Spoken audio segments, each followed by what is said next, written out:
For the past few days, our Gospels have been about money, the questionable steward, the discussion during the Pharisees and the poor widow.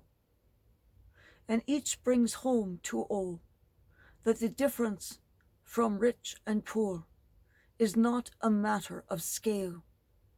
In other words, the rich are exactly the same as the poor. It's just a difference in the volume of funds they each have. No, it is more than that.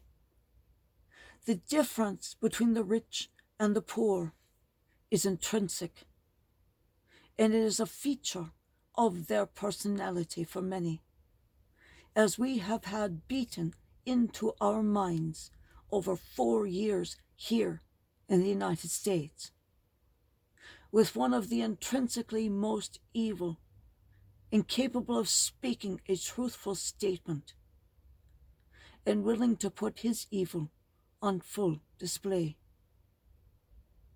That must have made the devil really nervous after a while. Along the lines of, don't hire a fantastic person to be spokesperson, for they might talk about the manufacturing process. Here's a bit more on that. Squandering of God's gifts through the lie. The big lie, that is. Sometimes, when we see the troubles, difficulties, and those roaming around us, we are tempted to give up. It seems that the promises of the gospel do not apply. They are unreal.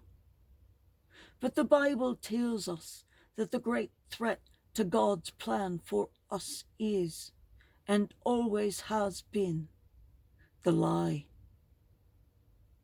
The devil is the father of lies.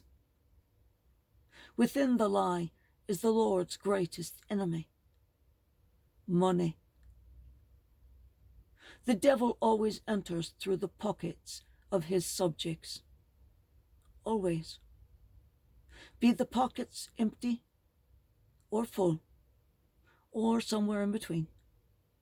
The devil enters the desired pocket by tempting the person with achieving desires, dreams which have been unattainable till now, tempting you so greatly that all of your time is spent planning, thinking of it, all the ways of accessing it, making it yours, all of which take away from your proper focus on your real life's work and on your real world love.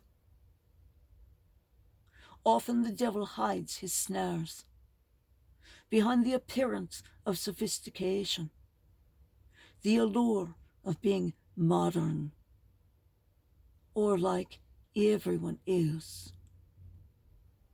He distracts us with the view of the ephemeral pleasures, superficial pastimes, and so we squander our God-given gifts by tinkering with gadgets.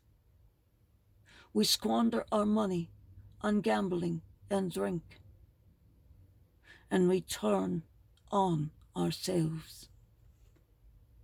We forget to remain focused on the things that really matter. We forget to remain, at heart, children of God. And that is a sin, to forget, at heart, that we are God's children.